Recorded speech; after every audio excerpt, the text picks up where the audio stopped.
you don't have a DAO. I mean, if you are 5 people, if you can't agree on anything, if you don't have a value system, stuff like that, you're doing some bullshit, but it's not a DAO. It seems like privacy nowadays become sort of luxury, whereas it's actually just human rights. What can we do on everyday level to protect ourselves or to fight against that? I myself have a actually legal press card because I got that once. So whenever I park my car, I just put the press sign on there, and so far I've never received a fine. So would you mind telling us a little bit about this kind of intersection of privacy and industrial competitiveness? Privacy is the basis for any form of meaningful self-organization, because if you cannot keep your things private, then you fall prey to all forms of surveillance, of state control, of basically intrusion from people and organizations that you don't want. Hello, everyone, and this is Governance Futures podcast. My name is Jamilya. And I'm Eugene. And today we have great guest, Dr. Joachim Schwerin. He is a principal economist in the unit responsible for the digital transformation of industry at the European Commission. He is self-proclaimed privacy advocate. And yeah, Eugene, what are your thoughts after our conversation? Yeah, I really appreciated the conversation. You know, I think that this is the first conversation that we've had focused more on privacy, which I think is an important angle. And I know one that we're going to touch on with at least one or two other guests in the future. But yeah, this is just such a interesting conversation. I feel like a lot of the privacy conversations do focused on the individual, which is obviously important, but we did kind of touch on governance systems and privacy a little bit. Some of Joachim's work is focused more on industrial policy and thinking about privacy from that angle, which I think is one that, unless you're specifically in those circles or looking up that topic, is just not the angle of privacy that you hear about more often. So I feel like we, just got to have this really wide ranging conversation that touched on everything from here's if you care about your privacy and your digital footprint, here's some actions you could take as an individual, all the way through, the levers policy makers can pull to try to adjust how people do or don't disclose information online. And again, these kind of more industrial and innovation angles around privacy, which I found fascinating. Yeah, and what about you, Jamila? I feel like for me, 3 words would describe our conversation: solidarity, privacy, and resilience. And I feel like Joachim repeated them quite several times throughout the conversation, which to me was very inspiring. I also remember you were asking him during the conversation some of the questions, what people should do when they leave in the states, or where their security is compromised, their privacy is compromised, their data is being used against them. And I feel like I found his take very realistic yet inspiring. He would refer to, taking inspiration from inside. He was referring to resilience. He was referring to, just that we all should have belief in our own power.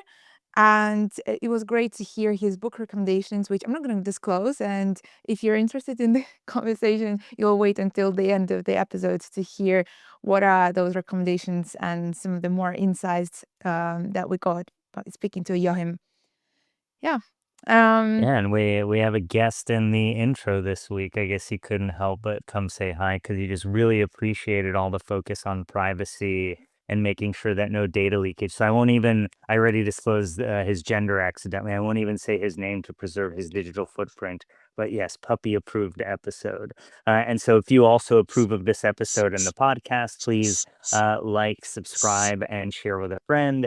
Feel free to reach out to us if there is anything in specific you want to hear in the future, or if you're going to be coming to DevConnect and want to potentially link up with us while we're there.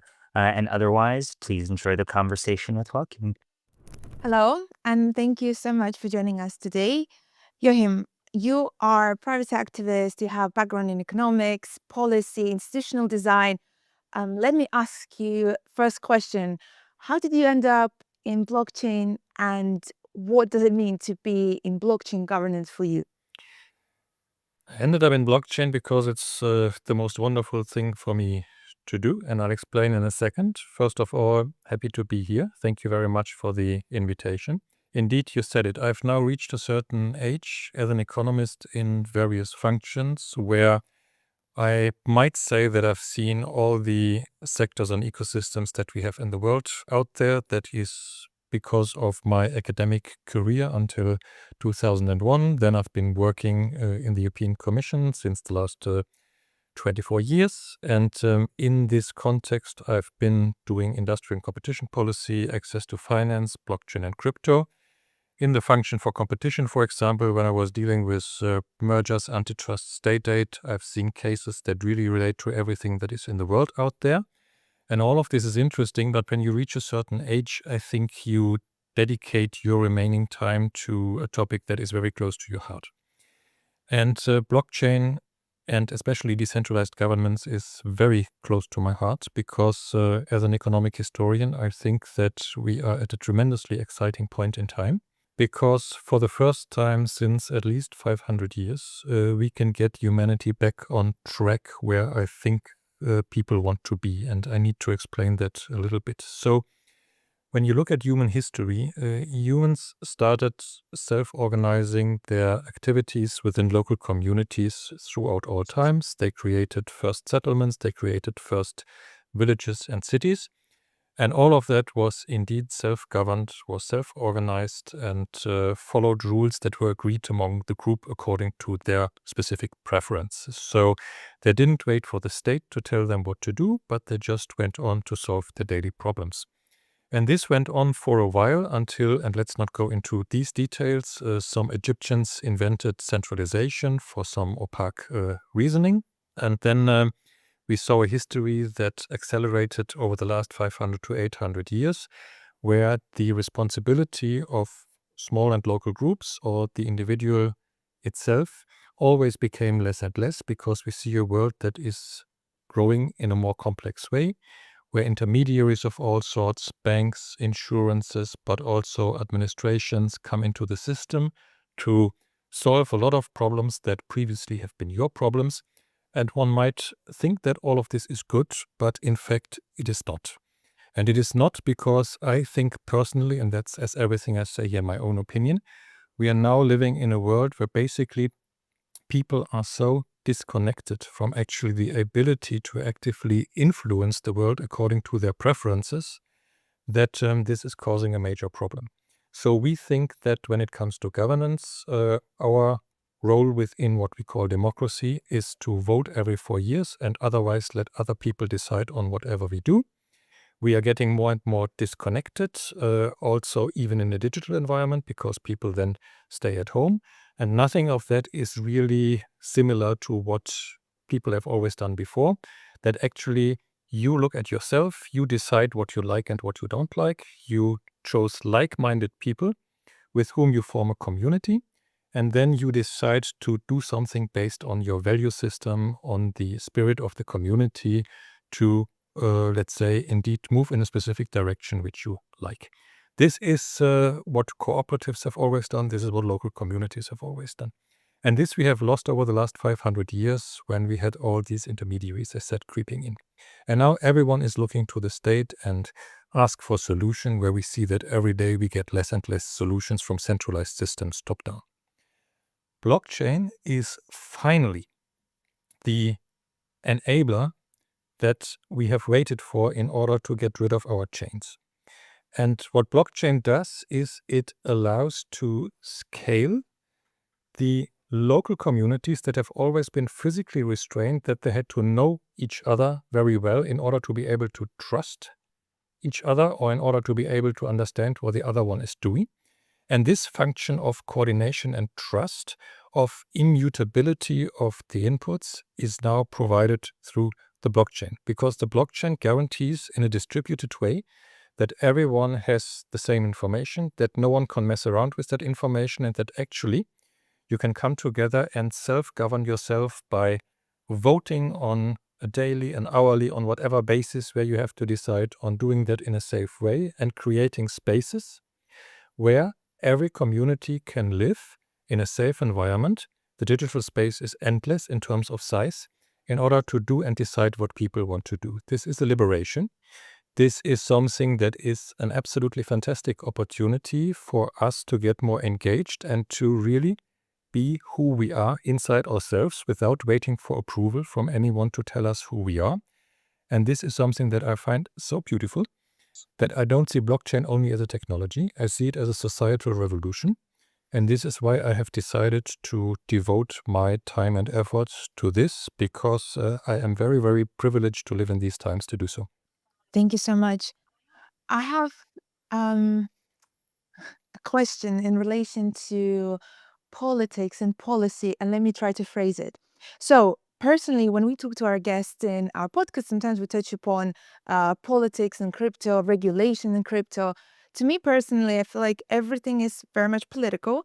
And when we see certain policies on the nation state level, they saturate to all levels of society. And one example I wanted to bring is, for example, decriminalization of domestic violence on the nation state level also leads to increased violence in general. It kind of goes to all the levels of society, to the family layer, but basically enabling or encouraging certain actions that we don't want to encourage. And similarly to that, very often I see certain narratives that what's happening in Web3 is very much parallel to the politics or to different changes that we see on the nation state level. So my question is, in your perspective, do you think in Web3 we are aware that everything that happens, the politics, the governance, the shift, the changes, very much connected to like international politics? Or do you see it's rather being a parallel world and something that might mirror, but is not really so much connected to the external politics? If that makes sense? That makes sense, and I try to find a way to answer that. First of all, I would say that nothing is disconnected. People that sometimes see me at developer conferences and stuff note that I wear a hoodie, which states disconnected. That's actually a French metal band, which I like, so I take that, and I think disconnected in a way is a good phrase. But I would not go as far, at least for myself, to say that when we are in a digital domain, we are completely disconnected from the rest of the world. So, of course, I take my views, if you want, my prejudices or whatever I see on the real world, I take into the digital domain. And this being said, I think that the digital domain has a number of advantages, although I'm a very traditional person, so I don't believe in blind digitalization of everything, because that means also a lot of centralized control, and I think that we will come to that point later. But it can avoid certain issues, and give me a personal example. So I consider myself, in terms of my nationality, as a Prussian. So, and we talked about that, I think, before. Prussia has not been in existence officially for the last 80 years. It has been taken a decision by first the Nazis and then the Americans to basically terminate its existence. I don't accept that. I have a long family history. We are Prussians. And so I would like to live according to my value system, because I think actually that is a fantastic country that has done a lot of good things. Now, if I am in the physical world, promoting the cause of Prussia would be relatively difficult. You would face a lot of challenges if you really think that Prussia is a physical country at this very moment, because the territory is on 4 countries that exist right now. And of course, it's not easy for me to just get enough troops and tanks to invade 4 countries and just say that this is the territory of Prussia. In the digital domain, I can find like-minded people and live according to my preferences and values the way that I want. I can preserve my culture. I can digitize art. I can, for example, celebrate festive days. I can do whatever I want without, in my opinion, anyone else having the authority to tell me otherwise, because I do not think that the digital domain belongs to a country or a state or a central authority. It is a free space. And this can, if you see it from that perspective, reduce conflicts, because at the end of the day, the digital space is basically sort of galactical space. It is endless, and we have room for each other. So I can live in my virtual Prussia next to virtual Neanderthalers or virtual whatever you have, just whatever people want to be. It is not for me to decide what other people want to be. And this allows me to have a safe harbor, if you put it like this, where a part of me that comes home and then just wants to be immersed in my culture can do so. And this I find very beautiful, actually. So for me, it's not necessarily the case that you take your real life conflicts with you in the digital domain and then see this as a battleground in order to kill everyone in the digital world that is around you. It is quite the opposite. And if you allow me one last remark on this, I find this actually of extreme value to humanity because it allows us to preserve who we are until better times arrive. Many of us, or many of those that I speak to, are activists in countries that are having much difficulties with the current incumbents of power, of course. They resort to the digital space to organize themselves. And they wait, from their perspective, hopefully for things to change, self-organize themselves and find a way forward. And this I find very beautiful as long, and this is very, very important for me myself, we do not judge on others. So I'm not taking a position on political views. I have a very clear political view myself, which is not mainstream. But I respect others, but I want to be respected myself. And this is indeed, again, something where the digital space can help you. So I see where you come from. But in my understanding of the digital world, it feels more like the opposite because it gives us more opportunities than it gives us constraints. Thank you so much. Very interestingly, you mentioned pressure. In order for you to live the way you would prefer to, you would have to invade several other countries. And one thing that came to my mind is Liberland. I'm not sure, have you heard of it? It's a micronation that was claimed on the Croatian bank in 2015, if I'm not mistaken. It was inspired very much by ideas of Ayn Rand, Ludwig von Mises, and famous for having the currency as its national currency. It's unrecognized, but I'm curious if you have any thoughts on this type of micronations or people just coming together and claiming land that doesn't belong to anyone and establish their own rules and their own governance. I'm convinced that when it comes to digital forms of self-organization and communities, and then we are, of course, immediately discussing decentralized autonomous organizations or DAOs, that we are seeing the first stages of digital states to emerge with an increasing number of functionalities. And what we see at the moment is experimentation. What strikes me very much as a traditional offline person is that nothing, what I see in the digital domain, including what you mentioned, is new in any way. Indeed, we have seen throughout history, and these examples are still at this moment on the planet, that communities have chosen their spaces to live according to these principles. Take South Africa, where you have the Afrikaans-speaking population, part of them sitting in a town called Orania, that actually, to my knowledge, issued the first cryptocurrency in Southern Africa because they want to live according to their values, which is their culture and their language. There are other examples, you mentioned a few. But indeed, we have also real-world examples that are interesting now from a legal perspective and are being discussed in terms of governance very broadly for countries like, for example, Afghanistan, but maybe also Ukraine. Take Neumorsnet as an example. Neumorsnet is a place that existed for 103 years between the Congress of Vienna and the end of the First World War. It is a very small territory between Germany, the Netherlands, and Belgium.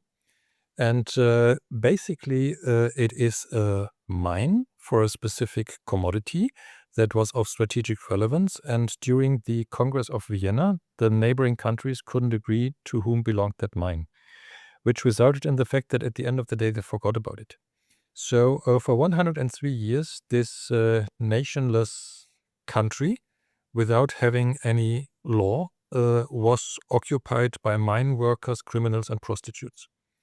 So it existed, and it ceased to exist at the end of the First World War. It is one of many, many examples of actually how multifaceted forms of organization and governance have always been throughout our history. And now, of course, we see that this moves into the digital space and it is being accelerated. And I had the privilege, for example, last year to work on some reports being done by Project Liberty with contribution from Blockchain Gov and others. And I was interested in noting that several university professors contributed who apparently hold a chair for intergalactic trade. Now, what is this? Imagine that you are in a spaceship. Your spaceship is somewhere in the universe, and as the Americans are, they don't care too much about other things, but just trading with whatever comes across. So when you see some, let's say, other form of hopefully intelligent life coming up to you, probably the natural impulse of continental Europeans would be to find some sort of cultural alignment or to be curious in a way Americans want to trade. So the idea is, how can you actually deal with entities that you know nothing about, but that might have something to offer? And this is a very good metaphor for what the internet is, because at the end of the day, we all have our avatars, we all have perhaps different identities in a way. It's not really important who I am, as long as it's in an environment where I can build confidence that I can deal with these people and then exchange goods and services, which I tokenize. A token is the container of the internet, like a physical container in the real world. And then it goes on. So in this sense, we learn from history. We have different forms of organization. We can create our own countries or entities. No one will be able to prevent that. And it is a very interesting competition, I would say, regarding to what will happen in terms of improvements of our everyday life, or will it be only contained to the internet? Will it be something strange, or will it find repercussions to the real world? That call is still out there, but we are in the middle of the discussion. Yeah, that does sound like quite the fascinating discussion. And yeah, the American impulse of either blow it up or Yes. trade with it, it resonates. So does. yeah, I very much can hear you there. But I was hoping to change tracks a little bit. And I know you mentioned part of your focus and expertise lies from the industrial competitiveness Yes. domain. And I think the link of privacy and industrial competitiveness is not necessarily the lens that many people will jump to first. I think a lot of folks think of it on, more the human right basis, the individual basis. What does it mean for our relationship in the state? But I think this angle of, viewing privacy as a potential driver or aid of, innovation or competitive advantage is also an important one to explore when thinking of governance more broadly. So, would you mind telling us a little bit about this kind of intersection of privacy and industrial competitiveness? Sure. And to start with privacy, I indeed am very convinced that privacy is the basis for any form of meaningful self-organization, because if you cannot keep your things private, then you fall prey to all forms of surveillance, of state control, of basically intrusion from people and organizations that you don't want. And here we face a fundamental problem in the digital domain, because in the offline world, in the traditional world, I always had an element of privacy. I mean, if I was living, which was the standard case, in a little village, certain things were not private because everyone observed everyone, but you had a house where you could retreat, or you could keep certain thoughts private, or just exchange it with one person that you have trust in, or if you're fed up with everyone, you just go into the woods to have a walk and then you come back and hopefully it's much better. In the digital domain, everything is recorded. It leaves traces.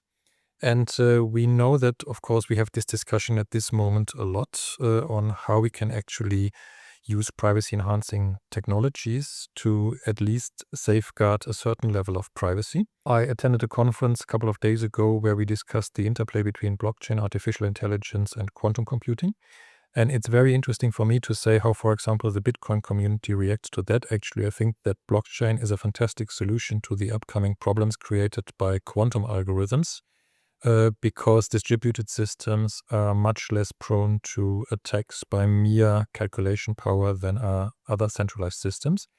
But if you are Satoshi and hold your Bitcoin in a wallet that was indeed created 2008, you are open to hacking once quantum computing will be ripe. But if you buy your Bitcoin now, to just name one example, you will probably be pretty safe. So what I'm saying is these things have always been an issue. But privacy is indeed the basis for many things. And when we now today in the digital domain discuss privacy, I have the feeling that the discussion is hijacked by organizations in power, specifically the state, that want to push through their agenda. And their agenda, and this is something that I see very often also from the inside, is not so much driven from being kind to humanity, but it is a mere clinging to power and control. We want to see what is going on. We want to proactively monitor. And if we don't like something, and regardless on what basis, we want to prohibit it or worse. And that discussion is very much led with a view to, first of all, crime, where we all know that if we look at the figures, crime offline is of a much higher proportion than crime online, specifically because the digital domain is indeed transparent. And this transparency actually, by default, reduces the amount of privacy that we have in the real world, so we must offset that. And then that discussion is very often led with a view to activists or with people that do something which on an individual level others don't like. But what we forget is that the same applies actually to companies, to businesses, and it also applies to states. I give you an example.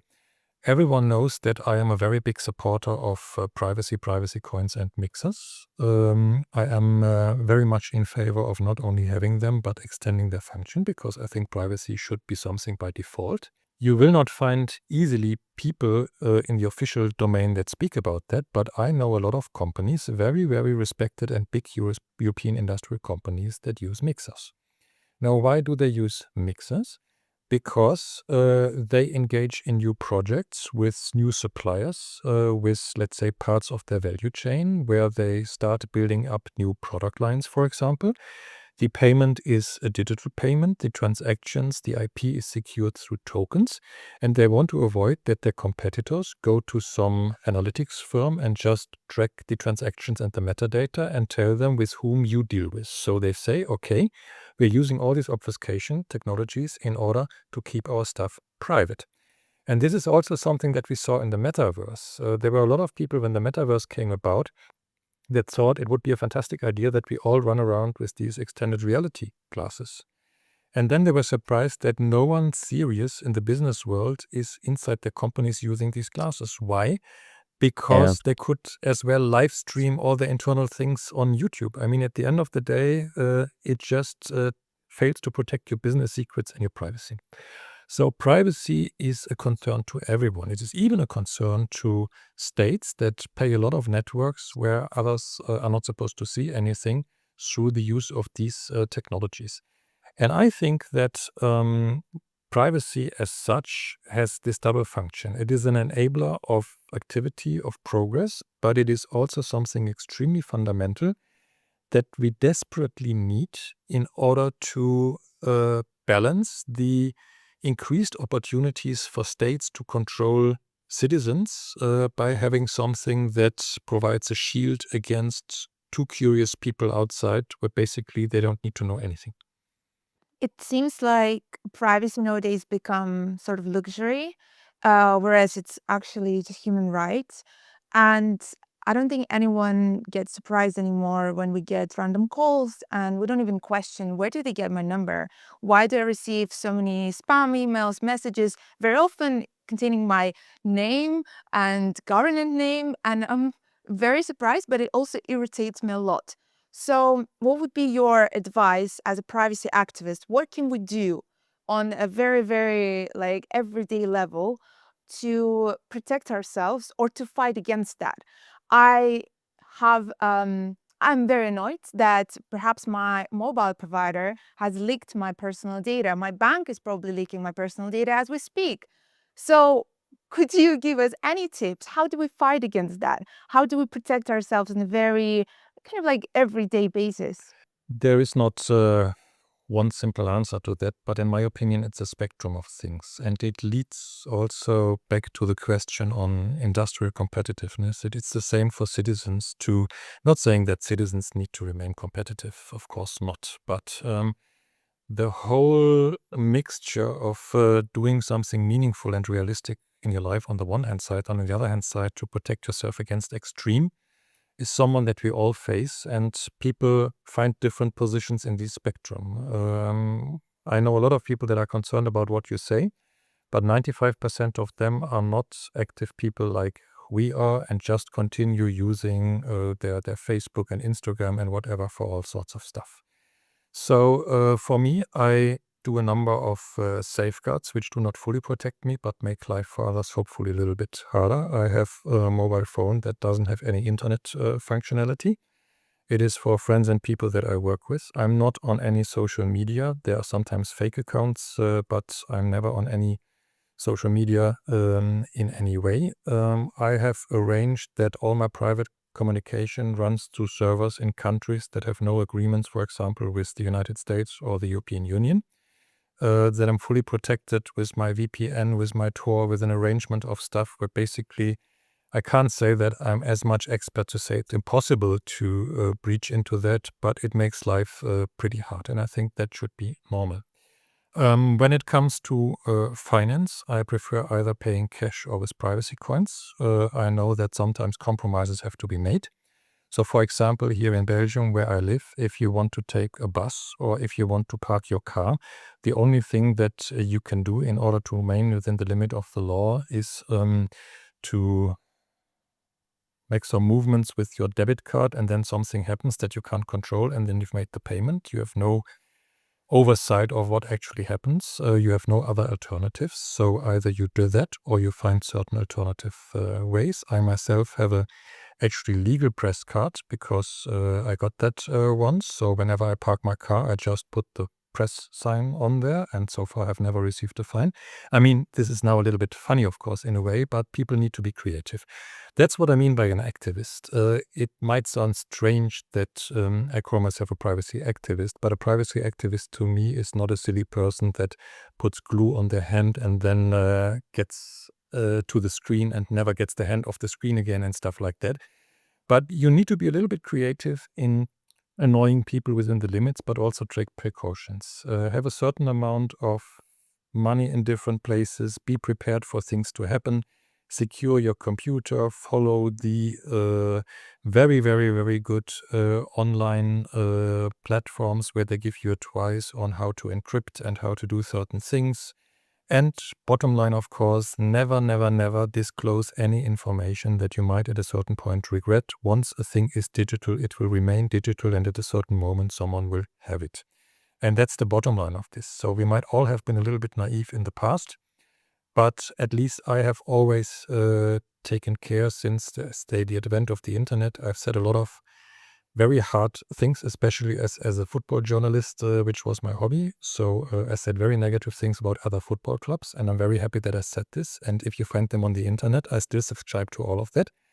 But I think that I've never personally insulted anyone. I've never given out any personal detail that I now regret. And this is something that you have to be very aware of, because you see that probably also with yourself.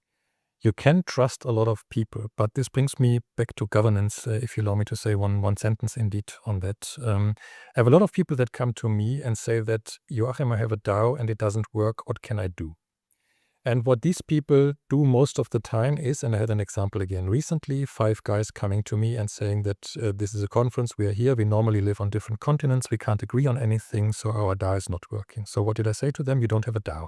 I mean, if you are 5 people, if you can't agree on anything, if you don't have a value system, stuff like that, you're doing some bullshit, but it's not a DAO.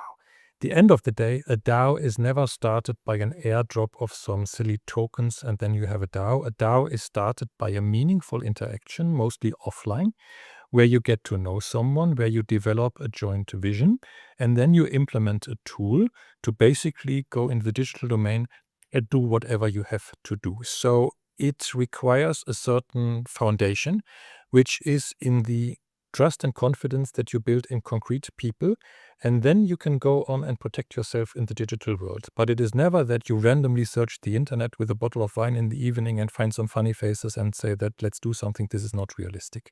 So if you apply a few standard rules, you can do a lot of things, but bottom line is you are never 100% certain. And this certainly comes also with the advent of AI and deepfakes and everything that we have been discussing about. I mean, as an economic historian, I have never seen any part of human history where technical progress has been so fast as it is now. And we will simply not be able to control all of that, but if we act responsibly, we can reduce 99% of the uncertainty.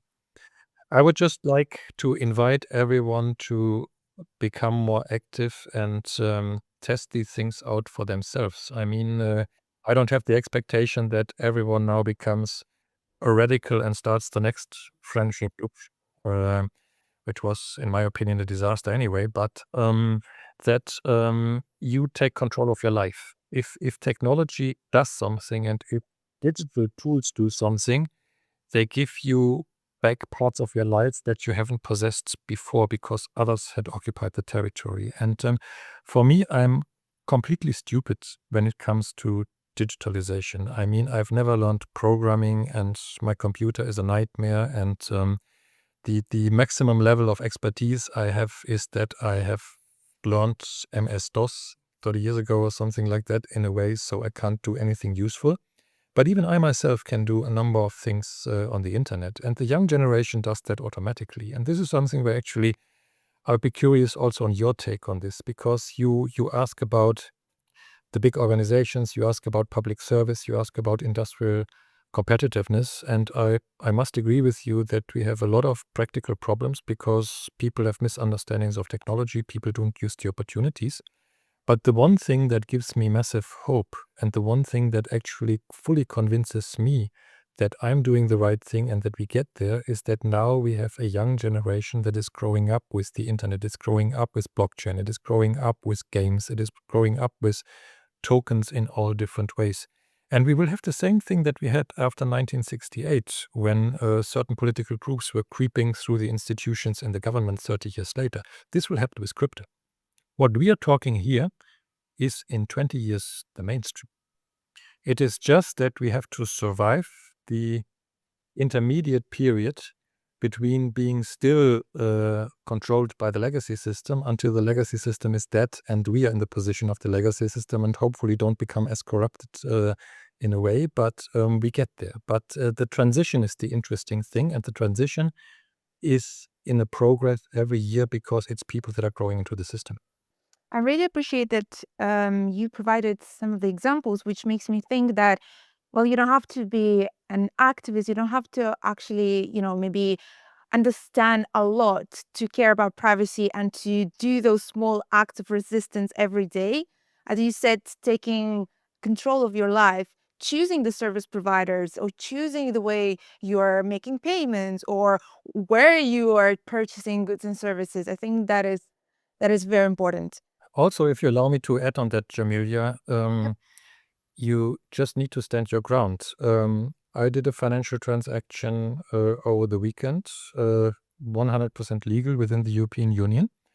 And then the next day I had my bank on the phone. And the bank asked me, it was flagged by our services because we need to check if it was you who initialized the transaction. From a bank within the EU to a bank within the EU with a very reasonable amount. And I just said, yes, I authorized the transaction. And the guy didn't want to hang up. So I felt that the guy was wanting to know more. Why did I do that transaction? Who's that guy with whom I did the transaction? And first of all, I find it a disaster that I still have a bank to do these things, but that is for historical reasons. It makes life in a way easier because some people I deal with have a bank account, and that's nice. Second, I just don't think that it's anyone's business, and these people have to learn that. So the burden on proof is not on me. I do not have to prove to anyone that I am not a criminal. It is the state that has to prove to me that I did something wrong based on rules. And that is also that we see in things like Tornado Cash, for example, where they abuse an existing anti-money laundering rule for something that they very clearly don't understand. They don't know what smart contracts are. They don't know what DAOs are. They don't know what mixers are. But just grab a guy and put him in jail because he did something that was then taken up by a criminal to do something. And this is what never happens in the real economy. I mean, if bank robber uses a car, you don't go to the car company and arrest the CEO because they produced the car. But apparently it is normal in the financial domain to do so when you have a programmer. Why is this normal? You have to show to these people that it is not normal. And this is probably, I would say, the biggest function that I see in privacy activism, that we have to live by example. I mean, I do not have the illusion that I will convince a significant part of the world to do what I do, but I know that I am an immense nuisance to a lot of people by my mere existence. And I love that. So I wear my stuff, I do my stuff, I go to places, I just do normal things. And then when everyone is looking at me and saying that this is not normal, I just say, you are not normal. Let's say, be a little bit bolder than your own shadow. But by no means does that mean that you have to do anything which is out of your comfort zone. But let's face it, I mean, it makes life more interesting. And I am in a luxurious position because I know a lot of people that you know very well and you are engaged with are in a much more difficult situation where these things are a matter of life and death, whether people catch you or whether people don't catch you. And this is also where I think we all have a responsibility. I mean, I certainly belong in everything in my life to the privileged 1% of humanity. And I don't think that individuals matter. I think that communities matter, and we have an obligation to do something. But the obligation is not to talk. And this is also something, Jamila, that we talked before. Talking is nice, but the proof is in doing. And it's actually very easy to do certain things. There are 1,000 things to do. Just start it. And I guess I want to follow up on that because I feel as though, we talked about some things at, say, the industrial or policy level, which inherently feel, large scale and don't feel as individual and personal. And, on the other hand, you are bringing up these points of individual level action, of individual level advocacy, of, hopefully that now the current generations, Gen Z and whatever the moniker is for the ones after, the younger folks growing up now are digitally native in a way that, even we weren't, and when we were just getting exposed to it. So it does feel as though there is a tension lying across these two domains of just the realities of change. And on the one hand, if you're someone hearing this kind of conversation and you are in a position where you don't have as much privilege, where you might have, fear of repercussion of some sort, whether it's professional because of changing political lens, whether it's, you were just of a minority group and you were worried about how the majority group might treat or act towards you, and kind of the realities of those individual level changes and the fact that, how many of us have had our things hacked n number of times and yet haven't even bothered changing a password as a sad reality, versus on the other hand, thinking as someone who can have policy influence and spends time in those circles of, well, what is actually the onus of the government to act now? Because, maybe realistically the individuals may or may not make certain decisions on their own. So yeah, I guess in terms of this kind of privacy, where do you really put the onus on the individual versus the system? And how do you think of the trade-offs there? I honestly think from my experience that people who take a certain position enormously underestimate the inner life of what we would call the system. I'm not, and no one of us is, but I'm not a conspiracy theorist in the way that the system is bad and let's kill the system and then let's go over with that, because the system consists of people. And I know certainly in my function in everyday life that whenever I speak to my colleagues who know about blockchain and crypto and privacy enhancing technologies, regardless of what function they have officially, they all more or less agree to what I say. They might not be as radical as I am in expressing things, but the direction is absolutely the same because they understand the repercussions. But when you are in hierarchical systems and when you have a top player, which I will not comment upon further publicly, it means that you have a certain role and they have a certain role. But it remains important that whoever is in the situation that you have described, Eugene, does not lose hope and actively engages also with individual people in the system. Because they are the ones that can do a lot of things and they are the ones that at a certain moment will need to be there when the situation changes. And this is actually something where, for example, we have a privilege in Europe compared to, for example, the United States. In the United States, when the government changes, they exchange tens of thousands of public officials. Here we see public officialdom as something as a service to the nation, to put it like this. It might sound silly, but allow me to go back one moment to the Prussians again. We had a king 200 years ago that said the public official, so that's me, serves the king and the nation.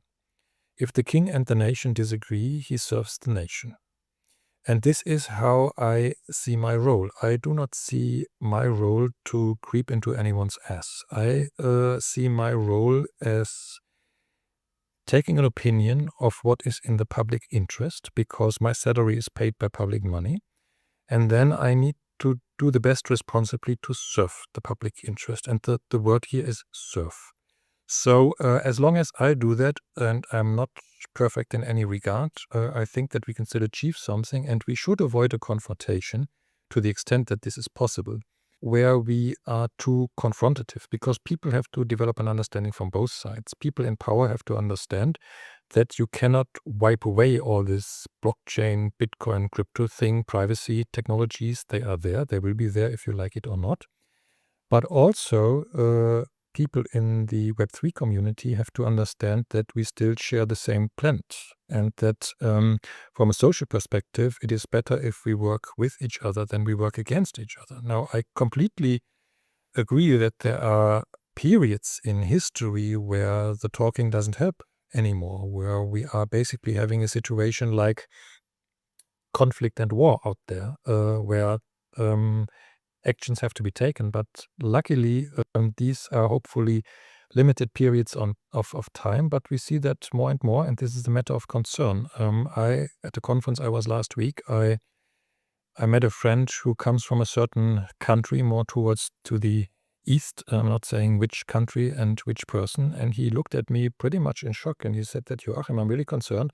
We are turning into zombies, because over day, we do our daily life, we do our jobs, we behave like normal people, and when darkness come, we get together and go to the street and burn down stuff and fight the police and behave as if we were crazy people. And this is what we now see in many places. This shows to me that the existing system is collapsing. The rules that have been there are not working, but we are in an interregnum period until we build something new. And and I think he's hanging somewhere on my wall behind me. I have these pictures there, Oswald Spengler. If you read his theories, he basically sees societies as an organism. So societies have a birth, a use, they mature, they have an age, and at a certain moment societies die. And in the last phase of societies, he says, and he sees that throughout history in ancient countries, in China, in Europe, everywhere, and he's not the only one who comes forward with that theory. In the last stages of the life of a society, it becomes a farce. It becomes the phase where the Caesars come, where the crazy guys come that grab power and stuff like that. And then at a certain moment, it is too much. And then there is a collapse, and then people build something new. And this is an eternal cycle where, let's say, the history of humanity comes in these waves.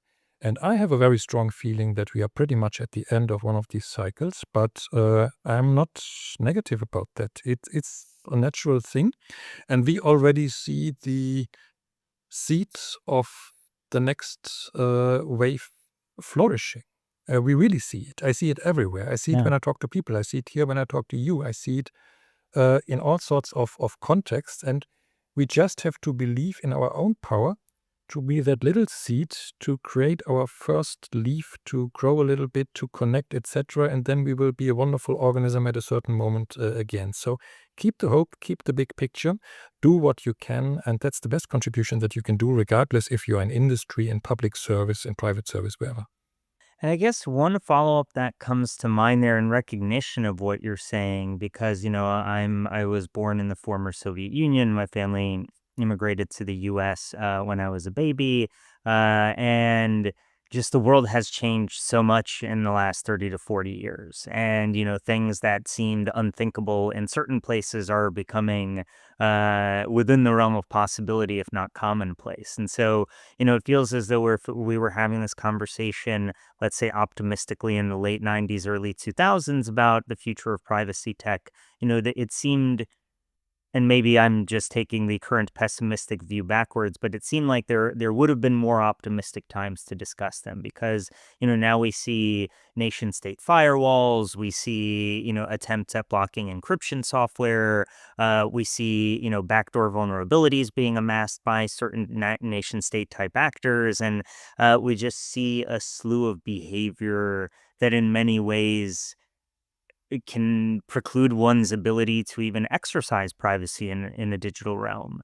And I guess because we are going to ask a more hopeful question after this one, but to leave at least a little room for some of the, the feelings of dread that many might be feeling around the world these days.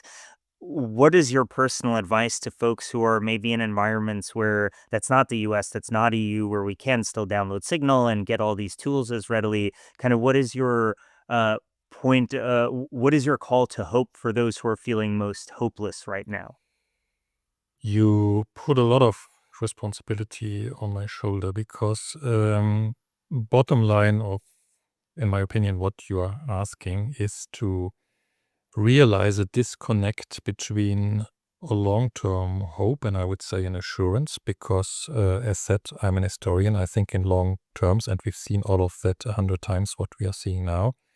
But it doesn't match with the lifespan of individuals. If I'm now in Gaza, if I'm now in places where you have a war, where you have all sorts of state terror in a way, it doesn't give you hope that I say, okay, there will be others that will benefit from nicer times than you in a way.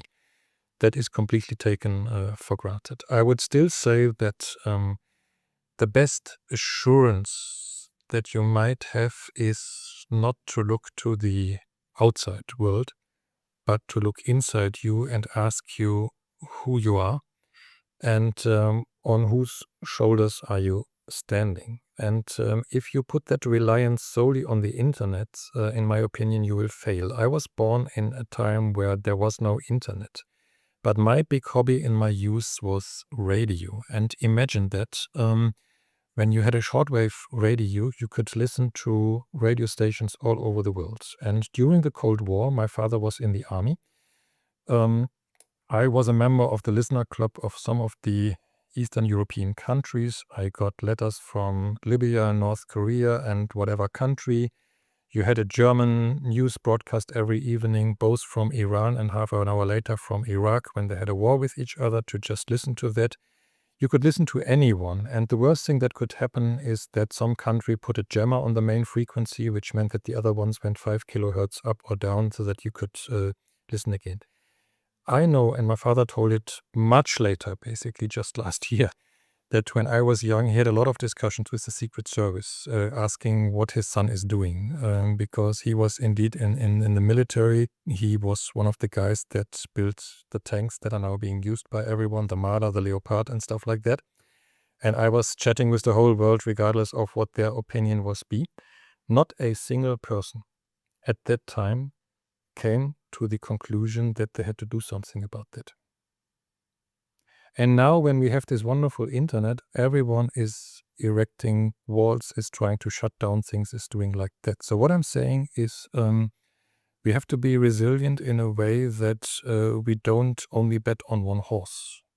I still know how to build a radio. I still know what to do about things. I still know how to communicate. I still have land somewhere in the woods where I can do what I want to, let's say, at least avoid certain things that can happen otherwise. So if you get into a group, and I think that is for me the reason why many of these people out there still live. If they were completely on their own, they would be completely desperate. But if you have people in the same situation, if you have people that are so solidaric, and I truly think that people are social and solidaric, that they share even the last piece of bread that they have with someone else whom they care for, this is the fuel on which we thrive and live. And this is much stronger than anything that comes from the outside. So I'm not in the position to tell you what gives you hope. I know that, and that was also my history that I talked about with this digital Prussia thing there. If we as a group live long enough, we will be there. I mean, I know that I will die at a certain moment. I have given certain values to my son, which makes me feel quite comfortable. So he will be the next one who will carry that thing forward. And at a certain moment, it doesn't really matter that it is you or me. It matters that the strengths of what we believe in, the values, the principles, live on and can be transformed into something good. And to a lot of people, that is not enough. But to me, it is enough because that is all I can do. I can't do more. Yeah, no, at the individual basis, I appreciate that kind of message and kind of recognizing time and wanting to make sure to also bring it back for at least one more kind of policy or system level question before we start transitioning to the quiz. I know in one of your talks you mentioned that a lot of policy workers, talk a lot, and that there were some kind of misconceptions around policy work and the realities of what it means. And also, kind of in recognition of the fact that sometimes new regulation or new mindsets don't really come in until there's some kind of, crisis like situation or an actual crisis that's happening. And so, I wonder when it comes to thinking about what could actually trigger a fundamental reorientation from a policy perspective around being more pro-privacy. Do you have your own either guesses of what that might be, or if you'd rather take it into what you hope will finally be enough to make the change happen, kind of whichever feels more the reasonable question to take there? I mean, first of all, indeed, I think that as a policymaker, it is not enough to talk, but also to build and to try out. If I regulate technology, I need to understand what technology is, and that means I have to try it out. Otherwise, I don't understand it. So I think that is also what my colleagues and I did on blockchain, which is why we have things like the MiCA regulation and all the, I would say, very good things on the European blockchain service infrastructure and other things where we are pretty advanced, I would say, over the last 10 years in really ensuring also with our blockchain infrastructure privacy-proof technologies. I mean, we developed a concept called proof of authority, where basically you onboard people through the public sector with your identity card or driver's license or social security card. You give them a digital identity, but the moment you have that, you anonymize everything that they do afterwards. So the only thing that authorities can know is that this is a legitimate person, the person exists, but they don't know who that is and what other elements are there. And I think you can build that. We demonstrate that.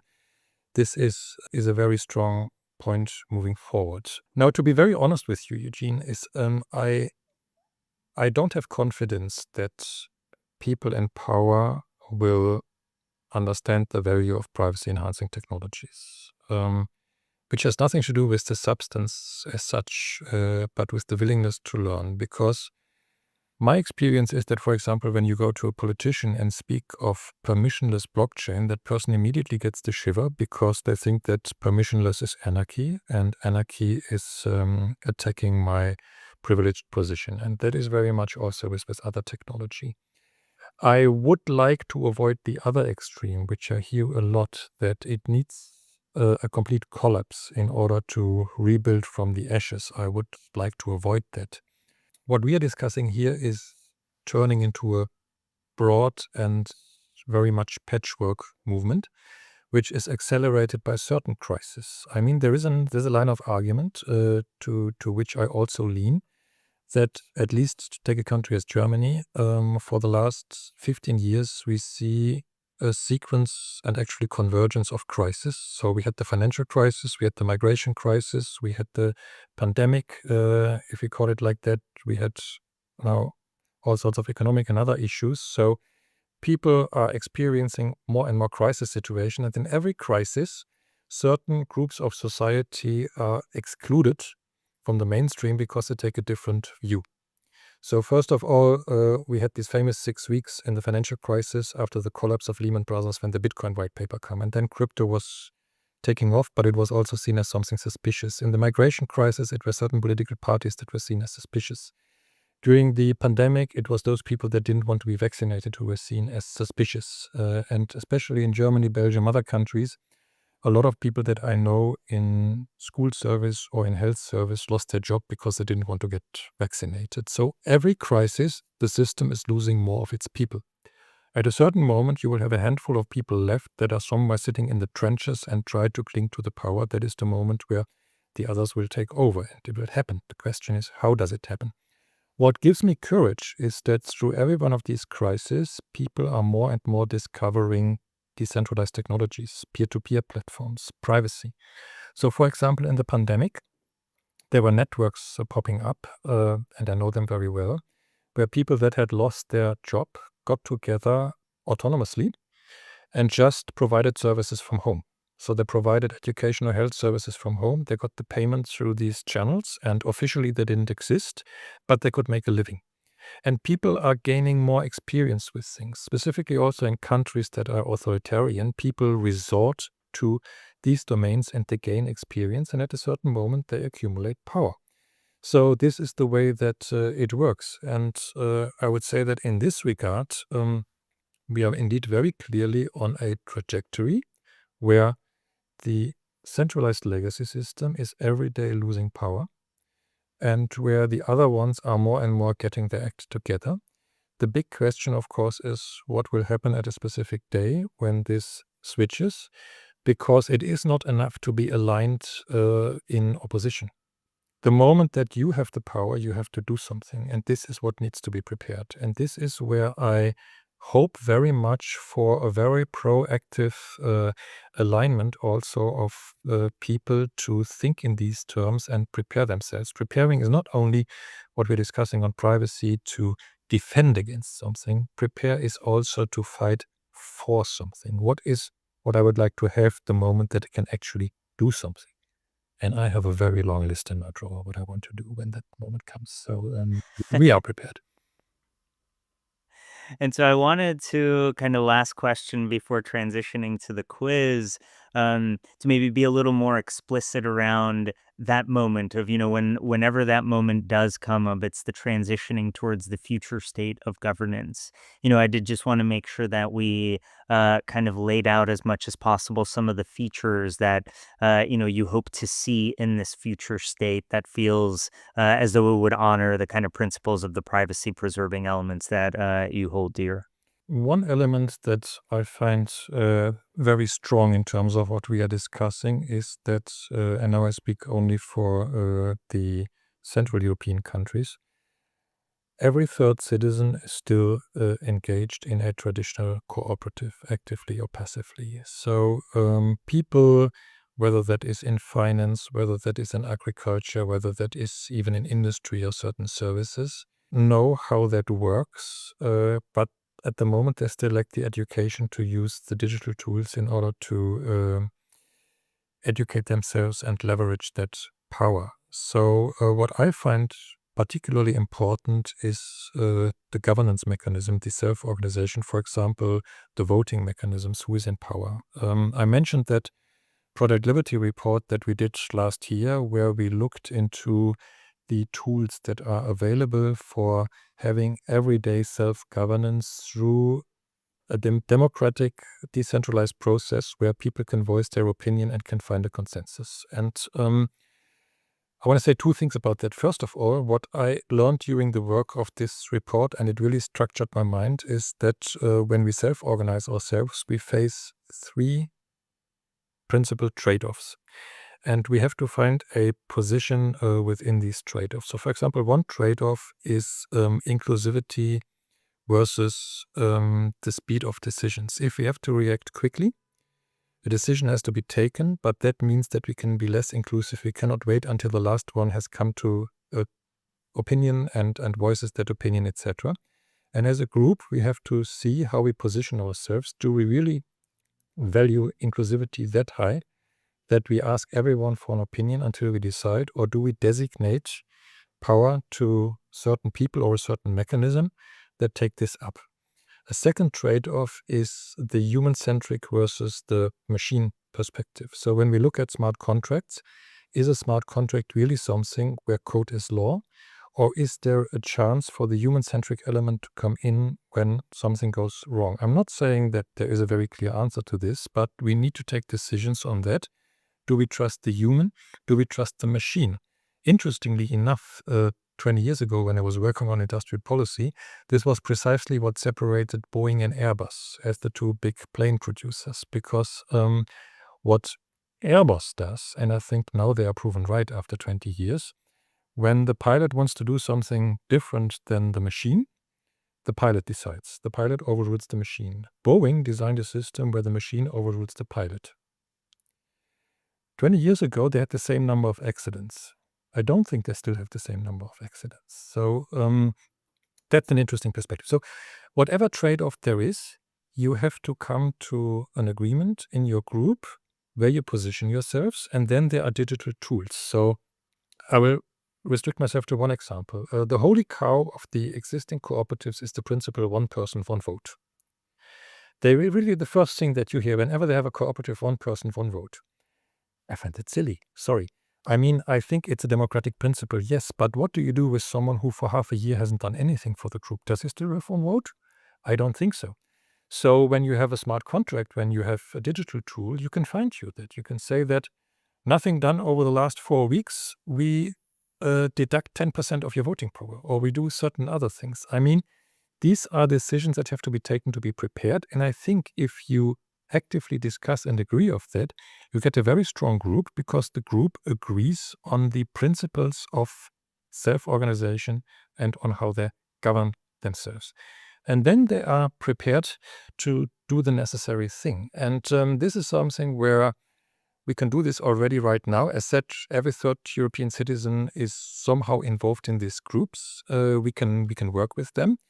We can work with many others, and it's not really reinventing something. I mean, when I look at artificial intelligence, I sometimes have the feeling that we are inventing here something stupid, because if I don't know anything, why should I ask a machine that doesn't know anything but just accumulates all the nonsense of other people that don't know anything either? I mean, this is not really in line with what I would see as natural. And I know that now there are certain parts where AI is interesting. So when I look for an information in the internet and I'm in a meeting and I do that, and someone says, Joachim, what do you think about Article 59 in MiCA? I don't have a clue what is Article 59 in MiCA.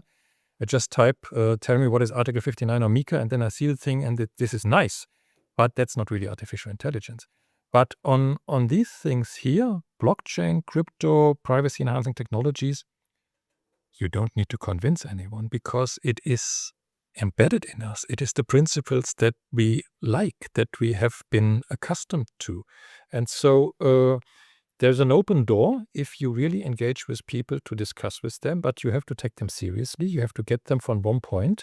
We all know that if you want to talk about blockchain, you better don't say blockchain. You just say what it does, what it helps with, and then you get there. And that's a matter of time. And that's really my last remark.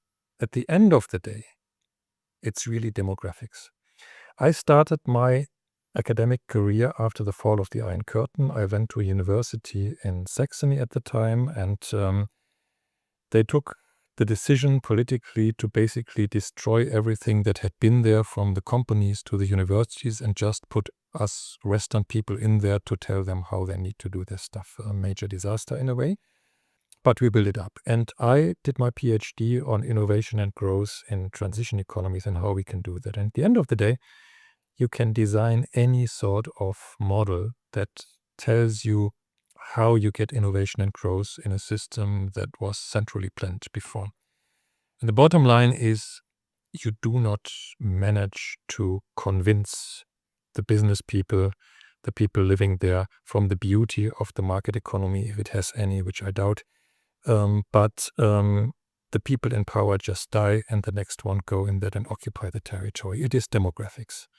And let's not make this fuss too complicated. Demographics is also something that the elites are realizing. And why are people, and I don't call names, but look out there, who is old, who is in power, what their hobbies are.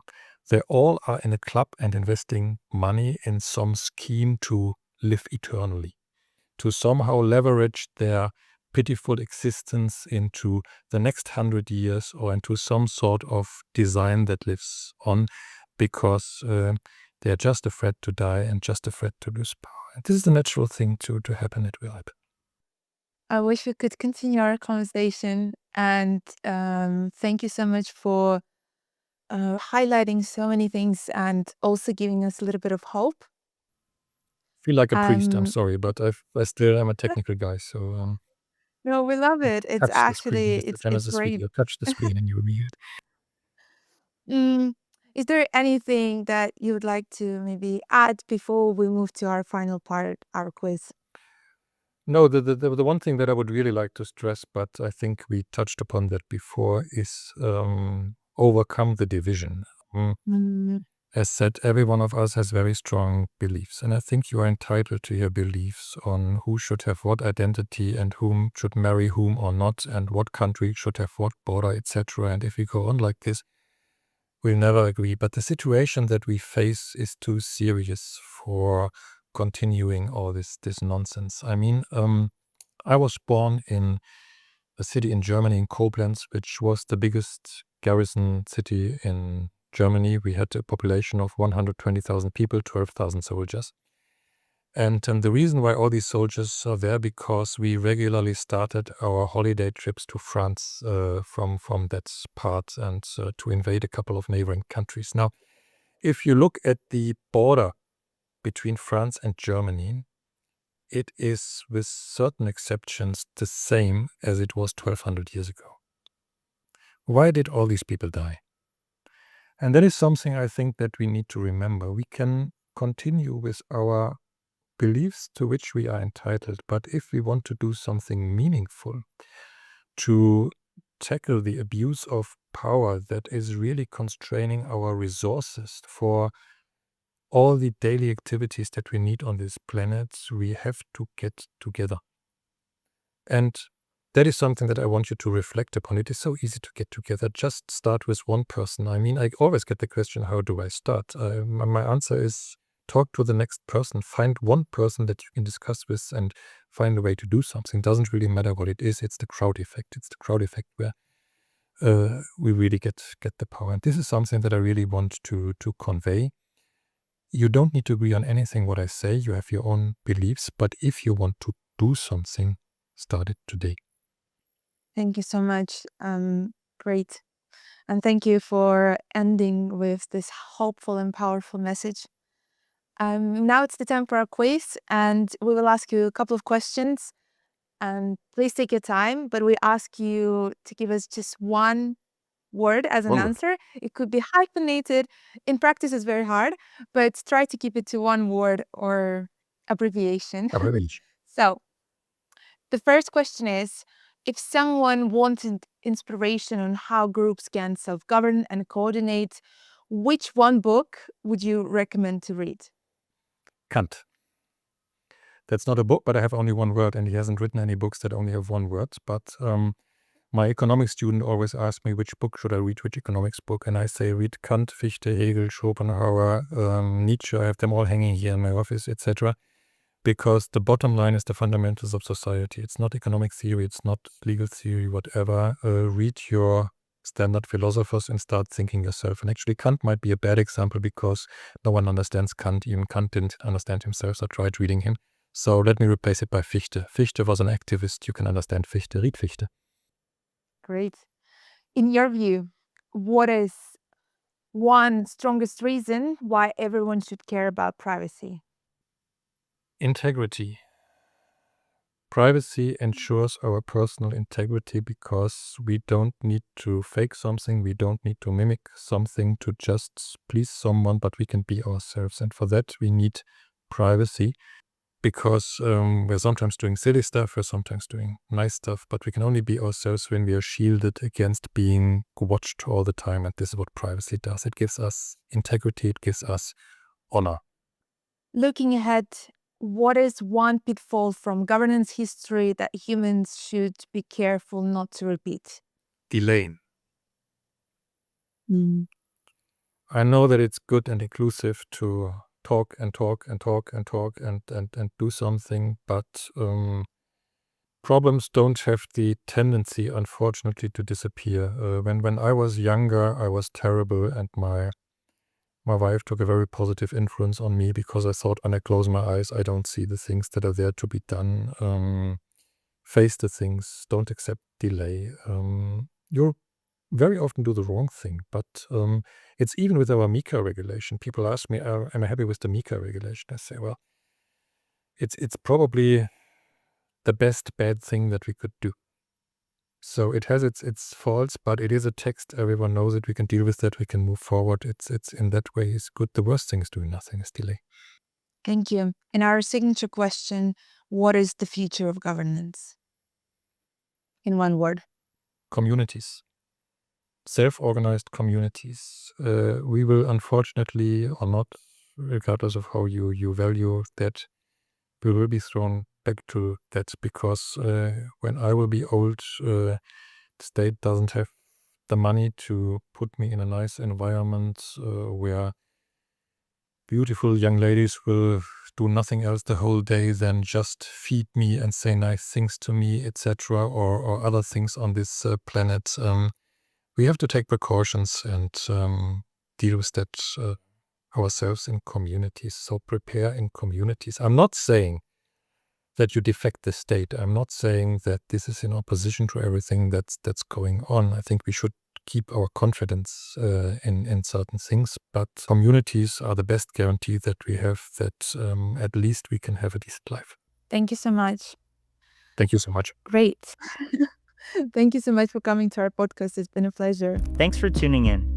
The Governance Futures podcast is sponsored by the Scroll Foundation and produced by the governance team at the Foundation, Jamilya and Eugene Lebenthal. Any music and photos are attested in the episode description. Feel free to subscribe, leave a review, or share with a friend. Until next time.